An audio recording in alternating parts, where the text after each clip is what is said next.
من لسانی یفقہوا قولی رب زدنی علما رب زدنی علما رب زدنی علما۔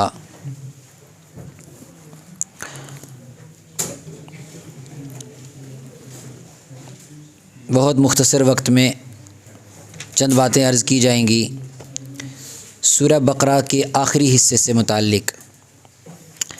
سورہ بقرہ میں اخیر میں جو احکامات آئے ہیں ان میں ایک حکم تھا جس کے بارے میں آپ نے کل سنا تھا، اللہ کے راستے میں خرچ کرنا۔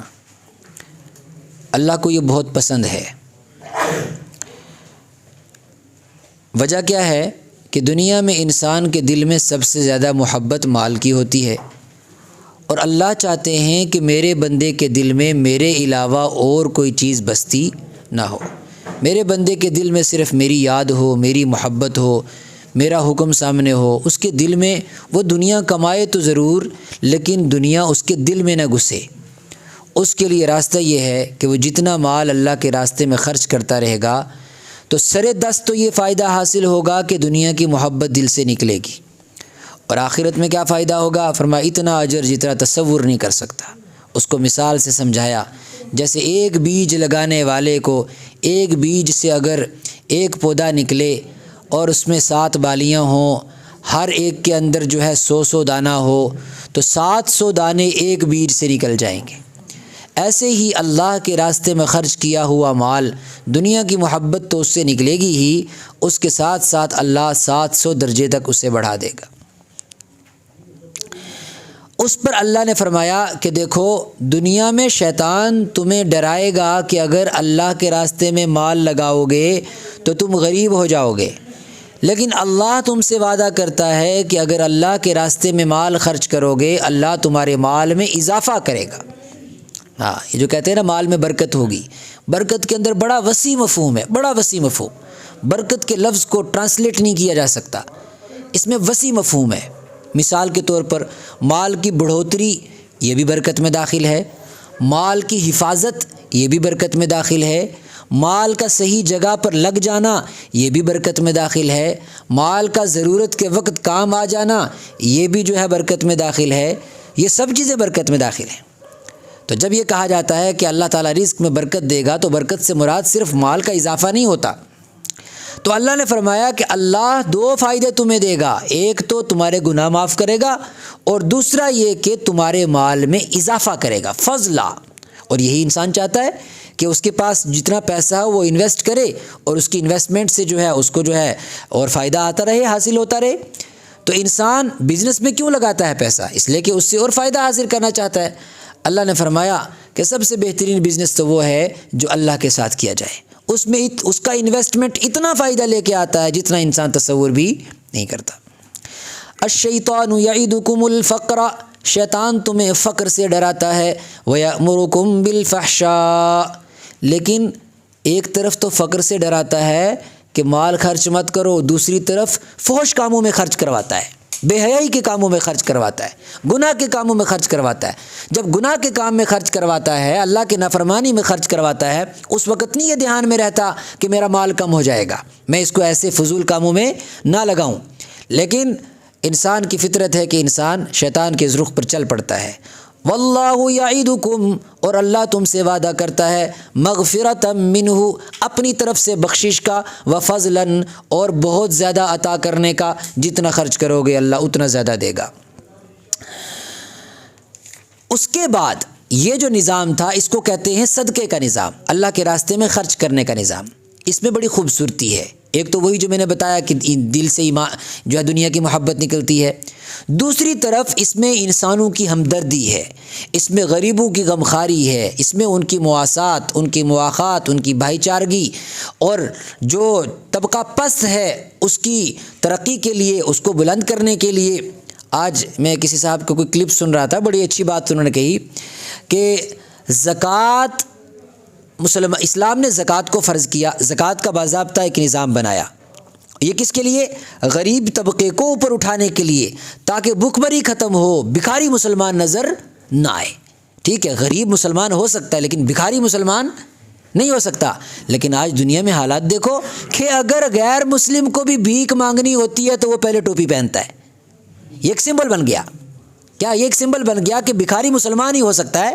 بھیک تبھی ملے گا جب میں مسلمان نظر آؤں گا۔ غیر مسلم عورتیں سگنلز پر اور یہ مسجدوں کے سامنے برقعے پہن کر آ کر جو ہے وہ بھیک مانگ رہی، حالانکہ شریعت نے اس نظام بھکاری کے نظام کو ختم کیا ہے۔ اور کیسے ختم کیا؟ کہ سارے لوگ زکوٰۃ ادا کرو، ٹھیک ہے سارے مالدار نہیں بنیں گے لیکن کم سے کم کوئی بھکاری بھی نہیں رہے گا۔ اگر زکوٰۃ کا مکمل نظام جو ہے اس کا امپلیمنٹ ہو تو کوئی مسلمان بھکاری نہ رہے، پھر پوری قوم مل کر جو فراڈ والے بھکاری ہوں ان کو ایکسپوز کر سکتی ہے۔ لیکن آج ایسا بنا کہ بھکاری بننے کے لیے پہلے اس کو مسلمان کی شکل بنانی پڑتی ہے۔ کیوں؟ اس لیے کہ ساری دنیا میں مشہور کر دیا کہ بھائی بھکاری جو ہوتا ہے وہ مسلمان ہی ہو سکتا ہے، غیر مسلم بھکاری کیسی قوم گیری کہاں۔ تو بڑی اچھی بات ہے ان کی کہ اللہ تعالیٰ نے یہ جو نظام کھڑا کیا ہے زکوٰۃ کا، صدقات کا، اس میں ہمدردی ہے، اس میں غمخواری ہے، اس میں غریبوں کی مدد ہے، اس میں ہر طبقے کو اٹھایا جاتا ہے۔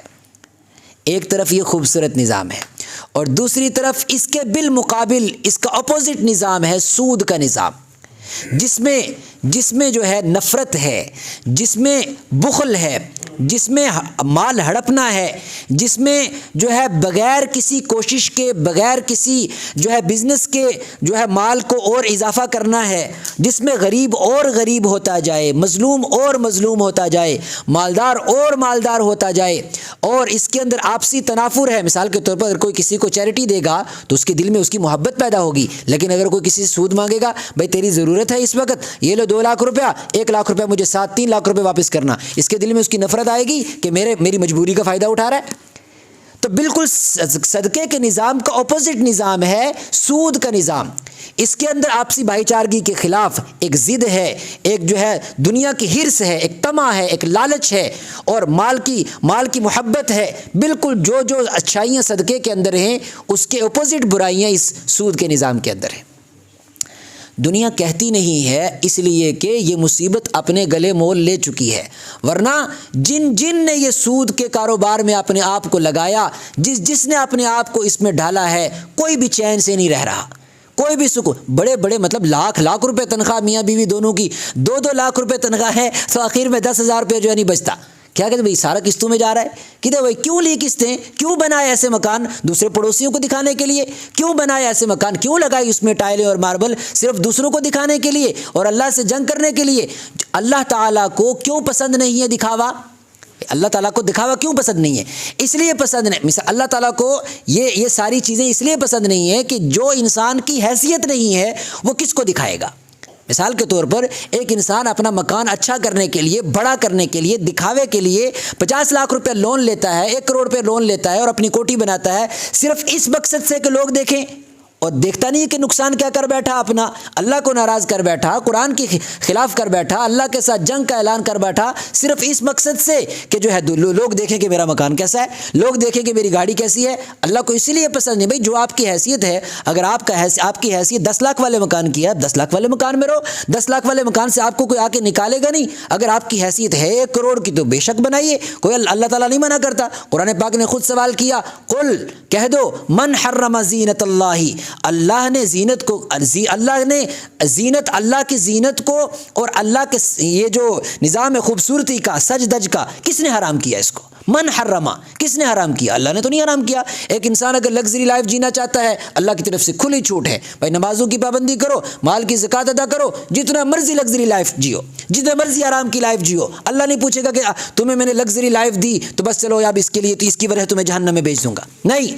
من حرم زینت اللہ التی اخرج لعبادہ والطیبات من الرزق، 8ویں پارے میں آیت ہے کہ بتاؤ تو صحیح اس اللہ کی زینت کو حرام کس نے کیا ہے؟ واخرج لعبادہ، اللہ ہی نے تو یہ زینت کے لباس اتارے، اللہ ہی نے تو ماربل بنائے، اللہ ہی نے تو ٹائلیں بنائی، اللہ ہی نے تو خوبصورت مکانوں کا میٹیریل بنایا، اللہ نے تو یہ ساری چیزیں تمہیں دی ہیں، اللہ نے خوبصورت لباس تمہیں دیے ہیں، اللہ نے انسانوں کو یہ ذہن دیا ہے ترقی والا، یہ تو اللہ ہی تو تمہیں دے رہا ہے۔ جب اللہ ہی دے رہا ہے تو اللہ تو نہیں منع کرتا استعمال کرنے سے، ہاں ناجائز طریقے سے استعمال کرنے سے منع کرتا ہے، دکھاوے کے طور پر استعمال کرنے سے منع کرتا ہے۔ ایک انسان ایک لباس پہن کے باہر نکلا، پرانی قوموں کا تذکرہ، مشکات شریف کی روایت ہے ایک انسان ایک لباس پہن کے باہر نکلا اور وہ اس پر اترا رہا تھا، واہ کیا بات ہے، میں نے ایسا لباس پہنا ہے.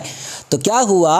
اللہ کے رسول صلی اللہ علیہ وسلم نے فرمایا کہ اللہ کو غصہ آیا، اللہ کو جلال آیا، اللہ نے اسے زمین میں دسا دی. فَهُوَ يَتَجَلْجَلُ إِلَى يَوْمِ الْقِيَامَةِ، قیامت تک اللہ اسے زمین میں دساتا رہے گا. کیوں؟ اللہ کو تکبر پسند نہیں، اللہ کو بلا وجہ کا دکھاوا پسند نہیں. جو جس کی حیثیت ہے اسی حیثیت میں زندگی گزارے، جو جس کی حیثیت ہے اتنا ہی بچوں کو کھلائے، جو جس کی حیثیت ہے اتنا ہی خود گھر میں کمائے، رزق حلال رزق طیب، ویسا ہی مکان بنائے، ویسے ہی زندگی جیے، نہ اپنے آپ کو پریشانی میں ڈالے اور نہ ہی اپنی اولاد کو پریشانی میں ڈالے. یہ ہے سود کا نظام. رہی بات کاروبار کی، اور ایک عجیب دوڑ ہے کہ کاروبار بڑا ہو. اللہ نے کہا کاروبار کرو، تجارت میں برکت اللہ دے گا، تجارت میں برکت اللہ نے رکھی ہے. اور فرمایا یہاں تک التاجر الصدوق الامین مع النبیین والصدیقین والشہداء، ہے تجارت کرنے والا سچائی کے ساتھ، امانت داری کے ساتھ، انصاف کے ساتھ، اخلاق کے ساتھ سچا جو تاجر ہے، اللہ تعالیٰ اس کی اسی تجارت کی وجہ سے اس کو نبیوں کا پڑوس عطا کرے گا. تاجر کو، بزنس مین کو نبیوں کا پڑوس عطا کرے گا. صدیقین، نیک لوگوں کا، صدیقین کا، والصلحاء، نیک لوگوں کا پڑوس عطا کرے گا. ہو سکتا ہے ایک عالم ساری زندگی اپنے علم کی وجہ سے وہاں نہ پہنچا ہو جہاں تاجر اپنی امانت داری کی تجارت کی وجہ سے پہنچ جائے. التاجر الصدوق الامین مع النبیین والصدیقین والشہداء، کہ سچا تاجر جو ہے، سچا بزنس مین جو ہے، وہ انبیاء کے ساتھ، صدیقین کے ساتھ اور شہداء کے ساتھ ہوگا. کہاں گیا دین؟ دین تو اس کی تجارت میں تھا. اب سوال یہ ہے کہ جس تجارت کی بنیاد ہی اللہ کے ساتھ جنگ کے ساتھ ہو جائے، بھائی ایک اچھا شو روم بنانا ہے، ایک اچھی دکان بنانی ہے، اس کے لیے پہلے جو ہے سود لینا ہے. کیوں؟ اس سے اچھا ہے آپ چھوٹی دکان بنائیے، اس میں محنت کیجئے، اللہ اس میں برکت دے گا. ایک دن اسی چھوٹی دکان سے آپ کا شو روم بھی کھل جائے گا. آپ محنت کریں گے، اللہ اس محنت میں برکت دے گا، حلال طریقے سے اس کم رزق میں آپ کے پاس برکت ہوگی. لیکن جب سے یہ تجارتی نظام سود کے ساتھ ملا ہے، اس وقت سے دیکھیے صرف چمکنے میں وہ دکانیں آپ کو شیشے والی چمکتی نظر آئی ہوں گی، اندر جا کے ان کے حالات دیکھو، ڈوبے ہوئے قرضوں میں ڈوبے ہوئے. اللہ کے ساتھ جنگ کر کسی کا بیڑا نہ کبھی پار ہوا، نہ کبھی آئندہ پار ہوگا. ہاں، اس لیے اپنے مکانوں کو چمکانے کے لیے، کاروبار کو بڑھانے کے لیے کبھی بھی اللہ کے ساتھ جنگ مول نہیں لینی چاہیے. خوبصورت گاڑی خریدنے کے لیے جب شریعت کی طرف سے بالکل قطعاً کسی بھی صورت میں اجازت نہیں ہے، کسی بھی صورت میں اجازت نہیں ہے. ہاں، کوئی اپنی طرف سے فتوے دیتا ہو بغیر شرعی اصولوں کو سامنے رکھے ہوئے، الٹی سیدھی باتیں کر کے، نفسانی خواہشوں کو سامنے رکھ کر، اس کا حساب وہ خود دے گا. لیکن نہ کسی مولوی کی بات میں آنے کی ضرورت ہے. اس کو پوچھئے کہ بتائیے، قرآن کی روشنی میں بتائیے کہ کس طریقے سے سود جائز ہے. قرآن کی روشنی میں بتائیے کہ کس طریقے سے یہ جو ہے لون پر گاڑی لینا جائز ہے، لون پہ مکان بنانا جائز ہے. کبھی اس کی ہمت نہیں ہوگی، وہ ادھر ادھر کی فضول بکواس ضرور کرے گا. دلائل کی روشنی میں کبھی آپ کو یہ بات نہیں سمجھا پائے گا کہ اس ملک کے اندر، اس خطے کے اندر جہاں ہم رہ رہے ہیں، یہاں سود جائز ہو گیا ہے، نعوذ باللہ. ایسا نہیں ہے. وہ چند مسائل ہیں جن مسائل کی وجہ سے دھوکہ دیا جاتا ہے امت کو، اور یہ بتایا جاتا ہے کہ ہم فلانے حالات میں رہ رہے ہیں اس لیے سب سود جائز ہے. ایسی بات نہیں ہے. اگر فلانے حالات ہوں گے تو بہت کچھ کرنا پڑے گا پھر، حالانکہ وہ سب کرنے کی بھی اجازت نہیں ہے. بہرحال میں وہ چند آیتیں سناؤں گا جو قرآن پاک نے سودی نظام پر پیش کی ہیں. الذین یأکلون الربا. لیکن بات یہ ہے کہ آپ بھی کہتے ہیں مولوی صاحب یہ باتیں آپ اس شہر میں کر رہے ہو کہ جہاں کوئی سننے والا نہیں ہے، تو ہمیں تو بات ہی وہی کہ ہمیں ہے حکم اذاں لا الہ الا اللہ، ہمیں تو قرآن کی آیت پیش کرنی ہے. اب ومن شاء فلیؤمن ومن شاء فلیکفر، جس کا دل چاہے وہ ایمان لائے، جس کا دل چاہے وہ انکار کر دے، جس کا دل چاہے وہ مانے، جس کا دل چاہے نہ مانے. الذین، ہاں، اور حقیقت بھی ہے، یہ حقیقت ہے کہ آج سننے والی دنیا نہیں ہے، سننے والا مسلمان نہیں ہے جو اس بات کو سمجھے. حالانکہ اس میں شریعت کا کوئی فائدہ نہیں ہے. اللہ بھی انسان کو اس کے نقصان سے بچا رہا ہے اس میں، لیکن انسان وقتی فائدہ دیکھ رہا ہے، وقتی فائدہ، یا چند مخصوص چھوٹے سے ایک طبقے کا فائدہ ہوتا ہے اس میں، عمومی نقصان میں انسان پہنچتا ہے. لیکن بات کیوں نہیں سمجھ آتی؟ اللہ فرماتے ہیں اس لیے بات سمجھ نہیں آتی کہ ان کے دماغ خراب ہو گئے. کیا ہو گئے؟ ان کے انسانوں کے دماغ خراب ہو گئے ہیں. اور دماغ بھی کیسے؟ فرمایا ایسے دماغ خراب ہو گئے ہیں جیسے کسی انسان کے اوپر جن بھوت سوار ہو جاتا ہے اور اس کو ہوش و حواس نہیں رہتا ہے، ایسے ان کے اوپر دنیا کا جن بھوت سوار ہو گیا. یہ قرآن پاک کے الفاظ ہیں. سنیے اب، الذین یأکلون الربا، وہ لوگ جو سود کھاتے ہیں، لا یقومون الا کما یقوم الذی یتخبطہ الشیطان من المس، یہ نہیں کھڑے ہوں گے مگر اس طریقے سے کھڑے ہوں گے جیسے کہ ان کو کسی شیطان، کسی جن نے خبتی بنا دیا ہو، مجنوں بنا دیا ہو، پاگل بنا دیا ہو. بالکل یہی حالت ہے کہ انسان ایسے ہو جائیں گے سود کے چکر میں جیسے پاگل ہو گئے ہوں اور کسی کو کوئی بات سمجھ ہی نہ آتی ہو۔ ذالک بانہم قالوا انما البیع مثل الربا، اتنا بڑا دھوکہ کیسے ہوا، قوم کو اتنا بڑا دھوکہ کیسے ہوا کہ لوگوں نے اتنی بڑی چیز چھوڑ دی اللہ کے ساتھ، جس کو اللہ جنگ کہہ رہا ہے لوگوں نے اسی کو پسے پش ڈال دیا۔ فرمایا دھوکہ اس لیے ہوا کہ لوگ فرق نہیں کرتے ہیں کہ بزنس کیا ہے اور سود کیا ہے۔ قالوا، ان لوگوں نے کہا، مکہ کے لوگوں نے یہی بات کہی تھی اور وہی بات آج بھی جو ہے جو کہی جاتی ہے وہی چیز جو ہے آگے پھیلائی جا رہی ہے۔ کیا؟ قالوا، یہ لوگ کہتے ہیں انما البیع مثل الربا، کہ بزنس اور سود ایک ہی چیز ہے۔ لوگ کیا کہتے ہیں؟ بزنس اور سود، ہم پیسے سے پیسہ کمائیں یا کوئی بزنس کر کے پیسہ کمائیں، بھئی بات تو پیسہ ہی کمانے کی ہے، تو پھر شریعت پیسے سے پیسہ کمانے کو کیوں منع کرتی ہے؟ یہ تو بھی یہ سود بھی جو ہے ایک بزنس ہے، ٹائپ آف بزنس ہے، تو بزنس کرنے کی اجازت ہونی چاہیے، میرے پاس پیسہ ہے میں پیسے سے پیسہ کماؤں گا۔ اللہ نے فرمایا پہلی بات تو یہ سنو کہ تمہیں یہ ہمت کیسے ہوئی کہنے کی کہ سود اور بزنس ایک ہی چیز ہے؟ تمہیں ہمت کیسے ہوئی؟ احل اللہ البیع وحرم الربا، ایک حلال ہے اور ایک حرام ہے۔ پہلی بات تو یہ ہے، ایک حلال ہے اللہ نے حلال قرار دیا چاہے کسی کو سمجھ آئے یا نہ سمجھ آئے، ایک حرام ہے اللہ نے حرام قرار دیا چاہے کسی کو سمجھ آئے یا نہ سمجھ آئی۔ تو جب اللہ نے ایک چیز کو حلال اور ایک چیز کو حرام قرار دیا، اب کسی انسان کو یہ جرت نہیں ہونی چاہیے کہنے کی کہ یہ بھی ٹائپ آف بزنس ہے۔ اور دوسری بات یہ ہے کہ اس کے اندر جو عمومی خرابیاں ہیں جو تفصیل کے اندر احادیث کے اندر بھی آئی اور میں نے اپنی گفتگو کے اندر بھی آپ کے سامنے رکھی کہ انسان اس میں ڈوبتا رہتا ہے، اس میں غریب اور غریب ہوتا جاتا ہے، اور اس میں انسان ایک مرتبہ قرضے میں دب تو جاتا ہے، پھر اس سے سود لینے والا اتنا وصول کرتا ہے کہ ساری نسلیں مل کر وہ ادا نہیں کر سکتی۔ جو لوگ آج قرضے میں ڈوب گئے، زندگی کا کچھ پتہ نہیں ہوتا، حالات کا کچھ پتہ نہیں ہوتا، بزنس کا کچھ پتہ نہیں ہوتا، کب کس وقت کیا حالات آ جائیں، اور انسان نے 6 لاکھ لیا تھا اور 10 سال ہو گئے، 5 سال کے لیے جو اس کا ٹائم تھا، 10 سال ہو گئے، اب بتاؤ اس کے اوپر کتنا چڑھا۔ اس وقت تو وقتی مجبوری میں اس نے لے لیا، لیکن سود نے اس کو وہاں پہنچایا کہ گھر میں کھانے کے لیے روٹی نہیں۔ ہم نے اپنی آنکھوں سے وہ حالات دیکھے، ہمارے گھرانے کے اندر ہم نے دیکھے ایسے حالات۔ ہمارے گھرانے میں ایک صاحب تھے، ان کا ایسی حالت ہوگی کہ بیمار ہو گئے، بڑی پریشانی کے عالم میں، ان کے لیے کچھ جو ہے تعاون کر کے ان کے علاج کی بھی کوشش کی گئی، لیکن سود کی ایسے کاروبار پہ ایسی وہ پڑی کہ اللہ کی پناہ، اللہ ہم سب کی حفاظت فرمائے۔ اور یہ بات ہمیں ماننی چاہیے، مجھے کسی ایک انسان کے بارے میں بات کرنا مقصود نہیں ہے، لیکن دنیا کے اندر ہی سود میں لگنے والا انسان اس کے نتائج اپنی آنکھوں سے دیکھ لیتا ہے، اور اگر وہ نہ دیکھ سکا اور اللہ نے اس کو محفوظ کر دیا اس کے نتائج سے، تو اس کی نسل اس کو دیکھتی ہے۔ اللہ ہم سب کی حفاظت فرمائے۔ تو فرمایا پہلی چیز تو یہ ہے کہ ایک حلال اور ایک حرام ہے، اور دوسری بات یہ کہ لوگ پوچھتے بھی نہیں۔ بہت سارے مسائل ہیں، جب کاروبار شروع کرنا ہوتا ہے، بھائی کاروبار کا اور مولوی کا کیا تعلق ہے؟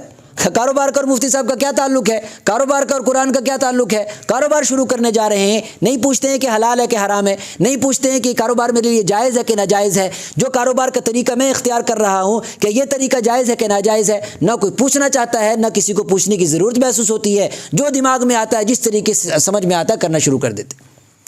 کاروبار میں بہت ساری ایسی چیزیں ہیں کہ آپ کو اپنے کاروبار کے اندر شریعت کی رہنمائی لینی پڑے گی، تب جا کے آپ کا کاروبار حلال طریقے سے ہوگا۔ ابھی وہ میں نے پہلے بھی 2-3 مرتبہ یہ بات عرض کی ہے، مثال کے میں کاروبار کی بات کر رہا ہوں، مثال کے طور پر جو نیٹ ورک مارکیٹنگ ہے، نیٹ ورک مارکیٹنگ کے اندر، حالانکہ دنیا کے ترقی یافتہ ممالک کے اندر نیٹ ورک مارکیٹنگ بین ہے، آپ تحقیق کریں گے آپ کو معلوم ہوگا، لیکن یہاں نیٹ ورک مارکیٹنگ ہوتی ہے۔ اور نیٹ ورک مارکیٹنگ کے اندر کیا ہوتا ہے کہ ایک آدمی ممبر بناتا ہے اور اس کے بعد وہ 10 کو اور ممبر بناتا ہے، وہ 10 کو اور ممبر بناتا ہے، تو ساری کی ساری پرسنٹیج آپ کے اکاؤنٹ میں آتی رہتی ہے۔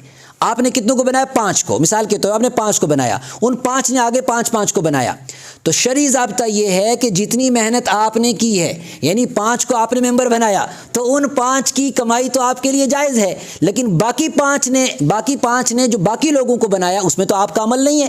شریعت کا سمپل اصول ہے کہ کام بھی کرو پیسہ بھی لگاؤ۔ کیا سمپل اصول ہے؟ کام بھی کرو پیسہ بھی لگاؤ، خالی پیسے سے پیسہ شریعت کمانے کی اجازت نہیں دیتی۔ اس میں کچھ تفصیلات ہیں، بہت سارے آپ کے ذہن میں سوالات بھی آ رہے ہوں گے انشاءاللہ پھر کبھی اس کو، لیکن مجھے عرض یہ کرنا ہے کہ اگر کسی انسان نے مثال کے طور پر آپ نے کنونس کیا 5 لوگوں کو، تو آپ کی محنت لگی واقعی، ٹھیک ہے، آپ نے اپنی پڑھائی کا استعمال کیا ہوگا، اپنی ذہانت کا استعمال کیا ہوگا، آپ سفر کر کے گئے ہوں گے، آپ کا پیٹرول خرچہ ہوا ہوگا، آپ کا وقت لگا ہوگا، تو جن 5 لوگوں کو آپ نے کنونس کیا ہے ان کی کمیشن آپ کے اکاؤنٹ میں آتی ہے تو بہت اچھا، یہ تو آپ کے لیے حلال ہے، لیکن باقی 5 لوگوں کو باقی 10 لوگوں کو ان 5 لوگوں نے جو بنایا ہے، وہ کس کھاتے کا آپ کو نفع ملے؟ شریعت کہتے کس کھاتے کا نفع ملے؟ وہ ناجائز ہے، اور کوئی اس کو پوچھتا نہیں ہے. اور وہ نیٹ ورک مارکیٹنگ والے بھی بڑے بڑے فتوے لے کے گھومتے رہتے ہیں. سوال کچھ اور لکھا ہوتا ہے, ان کو پتہ ہے بھائی میں ہمارے کلائنٹ نے کون سا فتویٰ پڑھنا ہے, اس کا کیا تعلق ہے فتوے سے, فتوے کا تعلق تو مولوی صاحب سے ہے, اور مولوی صاحب نے سوال دیکھا, سوال کے مطابق نیچے جواب دے دیا.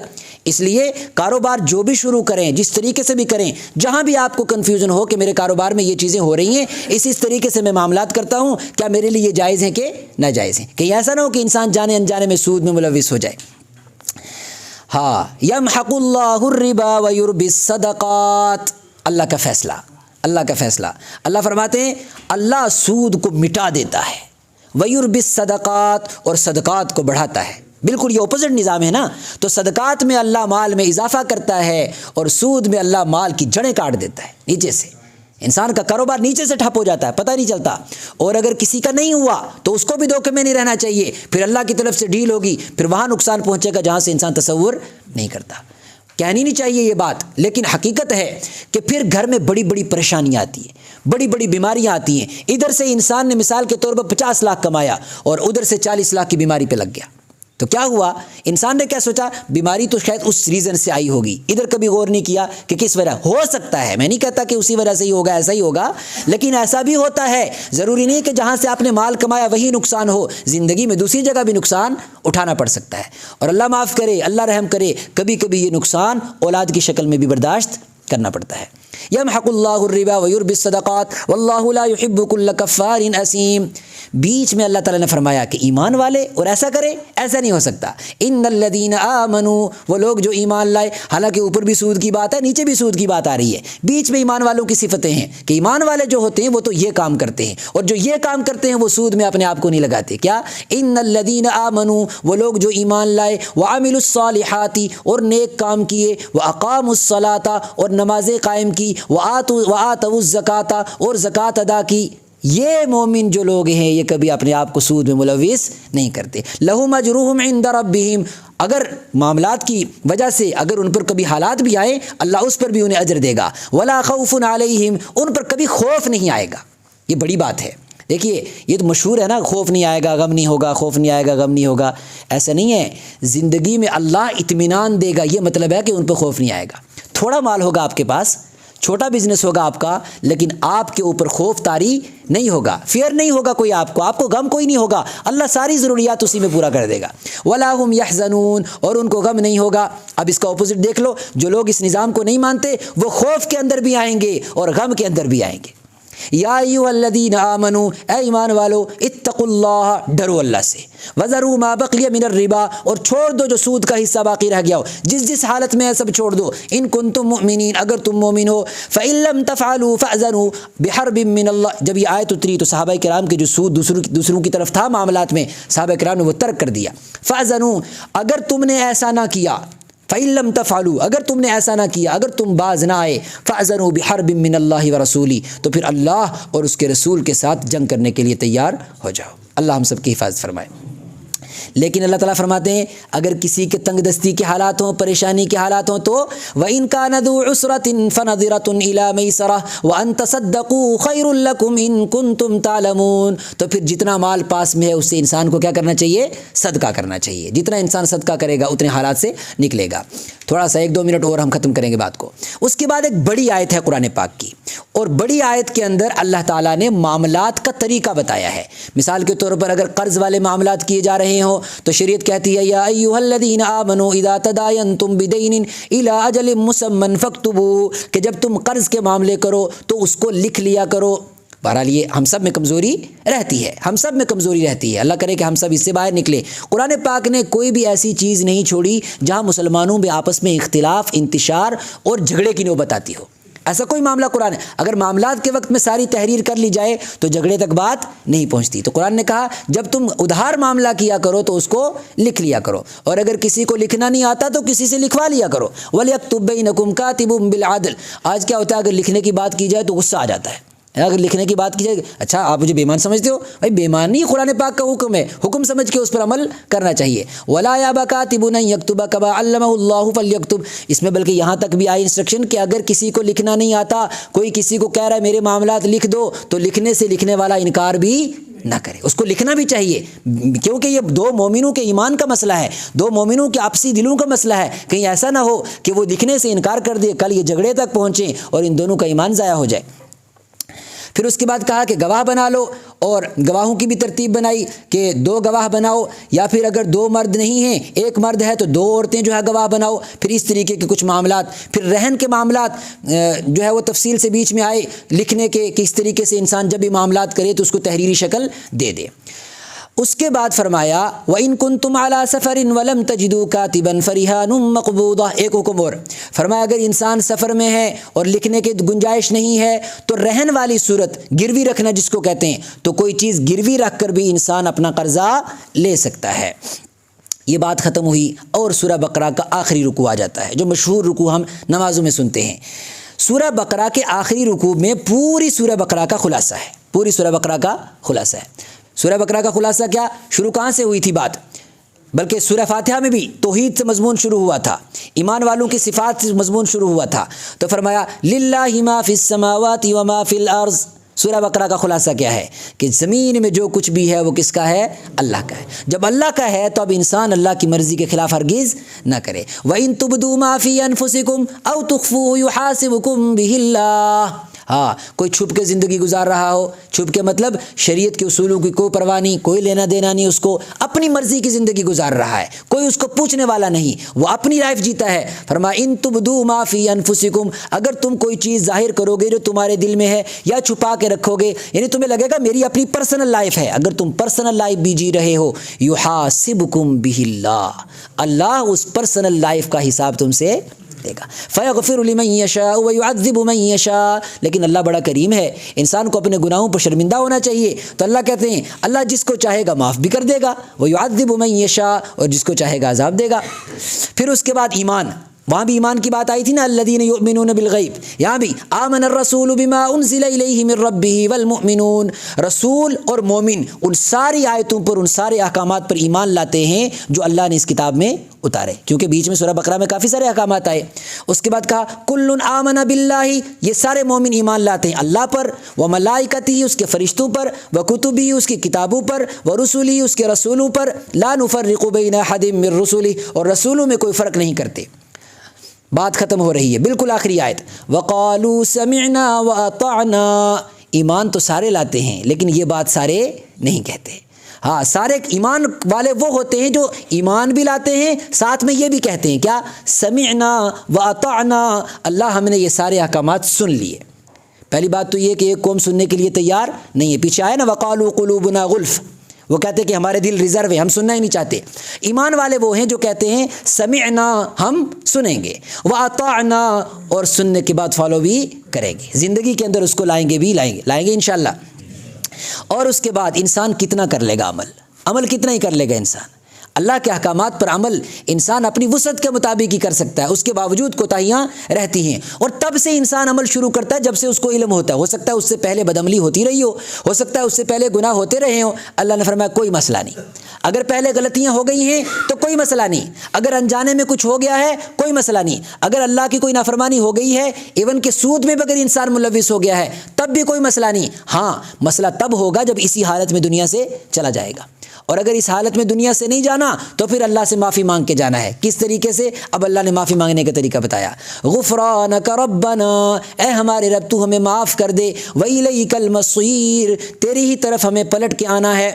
لیکن ایک دھوکہ جو انسانوں کو ہوتا ہے, دھوکہ نہیں بلکہ ایک جو انسان سوچتا ہے کہ اللہ نے اتنے مشکل احکامات دے دیے. کبھی کبھی انسان سوچتا ہے جب دین سے دوری ہوتی ہے تو جیسے اتنا مشکل دین, اس پر انسان پریکٹیکل مسلمان بن کے کیسے جائے گا, اتنا مشکل دین کیسے اس پر عمل ہوگا. اتنے معاملات سے باہر نکالنا, سود سے باہر نکالنا اپنے آپ کو, اور اس سوچ سے اس سوچ پہ آنا, اس مرضی سے اس مرضی پہ آنا بڑا مشکل لگتا ہے. اللہ نے فرمایا میں نے کوئی حکم ایسا نہیں دیا جو انسان کے لیے مشکل ہو. میں نے اپنے کسی بندے کو ایسا حکم نہیں دیا کسی کو جس پر وہ عمل نہ کر سکتا ہو. لا یکلف اللہ نفسا الا وسعها, اللہ نے ایمان والے کو صرف اتنا ہی کرنے کے لیے کہا ہے جتنے اس کی وسعت ہے. لیکن اس کا مطلب یہ نہیں کہ بھائی میری وسعت اتنی ہے میں اتنا ہی کروں گا. اللہ نے جو احکامات دے دیے ہیں سارے مسلمان اتنا کر سکتے ہیں. اب نہ کریں تو یہ ان کی کمزوری ہوگی. لا یکلف اللہ نفسا الا وسعها. ہر انسان کو اللہ مکلف بناتا ہے اس کی وسعت کے بقدر، اور یہ سارے احکامات جو ہیں یہ انسانوں کے بس میں ہیں ان پر عمل کرنا. لہا ما کسبت وعلیہا ما اکتسبت. جو یہ کرے گا اس کا ویسا پھل پائے گا. اب دعا کرنے کا طریقہ کہ آخر میں انسان جتنا مرضی عمل کر لے پھر اللہ سے معافی مانگے، اللہ مجھ سے کوتاہیاں ہوئی. ربنا، اے ہمارے رب، لا تؤاخذنا، ہماری پکڑ نہ کیجیے، ہماری پکڑ نہ کیجیے. اللہ جب پکڑنے پر آتا ہے وَكَذَلِكَ أَخْذُ عَزِيزٍ مُقْتَدِرٍ، ایسا پکڑتا ہے کہ پھر اس کے پکڑنے کی طرح کوئی پکڑنے والا نہیں ہے. وہ آیت آپ نے سنی، لا یوثق وثاقه احد، اس کے جکڑنے کی طرح کوئی جکڑتا نہیں ہے، اس کے پکڑنے کی طرح کوئی پکڑتا نہیں ہے. سب سے بڑی پکڑ اللہ کی پکڑ ہے. اے اللہ لا تؤاخذنا، ہماری پکڑ نہ کیجیے. ان نسینا، اگر ہم بھول گئے ہوں، اگر ہم بھول گئے ہوں، بھول گئے مطلب ہم تک بات ہی نہیں پہنچی یا علم ہی نہیں تھا. او اخطأنا، یا بھولے تو نہیں لیکن ہم نے غلطی کر دی، معلوم تھا کہ یہ غلط ہے اس کے باوجود بھی ہم سے خطا ہو گئی. اللہ ان دونوں صورتوں میں ہماری پکڑ نہ کیجیے. ربنا، اے ہمارے رب، ولا تحمل علینا اسرا کما حملته علی الذین من قبلنا، اور ہم پر ایسا بوجھ نہ ڈالیے جیسا بوجھ پرانی قوموں پر پڑا، اور اللہ نے ایسا کوئی بوجھ ہم پر ڈالا بھی نہیں ہے. ربنا ولا تحملنا ما لا طاقت لنا به، اللہ ہم پر ایسا بوجھ نہ ڈالیے ما لا طاقت لنا به، جس کی ہم میں طاقت نہ ہو. یہ گناہوں کا بوجھ سب سے بڑا بوجھ ہے. اللہ ایسا بوجھ ہمارے ساتھ نہ جائے کہ ہمارے کندھے اس گناہوں کے بوجھ کو اٹھانے کے لائق نہ ہو. واعف عنا، لہٰذا اے اللہ تو ہمیں معاف کر دے. واغفر لنا، اور ہماری بخشش کر دے. وارحمنا، اور ہم پر رحم فرما. انت مولانا فانصرنا علی القوم الکافرین، بے شک تو ہی ہمارا کارساز ہے اور کافر قوم پر ہماری مدد فرما. یہ بات یہاں کیوں کہی کہ کافر قوم پر ہماری مدد فرما؟ اس لیے کہی کہ اللہ نے جو احکامات دیے ہیں ان احکامات پر عمل کرنا انسانوں کو اس لیے مشکل لگتا ہے کہ کفر کا، ارتداد کا، فسق و فجور کا آس پاس ماحول بڑا خطرناک ہوتا ہے. اس لیے فرمایا فانصرنا علی القوم الکافرین، اس کفری نظام پر، فسق و فجور کے نظام پر اللہ ہماری مدد کر کہ ہم تیرے دین پر کھڑا ہو سکیں. وآخر دعوانا الحمدللہ رب العالمین.